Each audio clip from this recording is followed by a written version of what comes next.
ରହିଛି।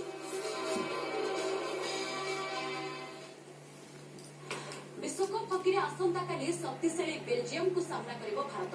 World ranking रे number 3 रे थिबा यूरोपियन पावर हाउस बेल्जियम गत किछि वर्ष हेबो लगातार भल प्रदर्शन करि आसुछि।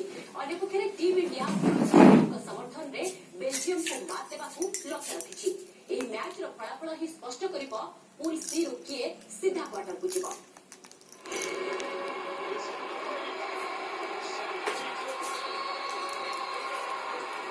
सुपर संडे हेबो सुपर मुकाबिला।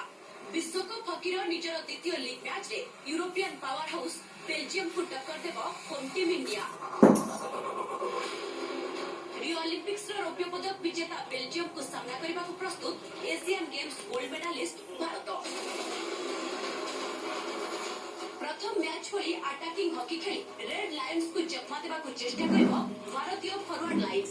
दक्षिण आफ्रिका विपक्ष रे टीम इंडिया आकर्षणीय प्रदर्शन करथिले मध्य पेनाल्टी कर्नर को गोल रे परिणत करिबारे सेतेटा सफल होई नथिला। एपरि कि मैच रो शेष 2 मिनिट भारत अधिक रक्षणात्मक खेलिथिला।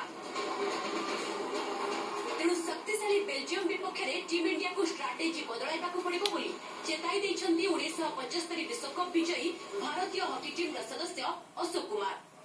बहुत अच्छा तैयारी चल रहा है। जैसे बेल्जियम भी अच्छी टीम है और हमारा यही है कि हम अच्छा वर्क करेंगे, अपना बेसिक के ऊपर वर्क करेंगे तो ऑब्वियसली हम अच्छा करेंगे। कुछ जगहों पर अभी लगा ऐसा कुछ लेथार्जिक टाइप जो तेजी या पासेस में हमको तेजी दिखानी चाहिए, उसको थोड़ा डेवलप करना है। विश्व रैंकिंग रो तृतीय स्थान रे थिबा बेल्जियम गत किछि वर्ष होला लगातार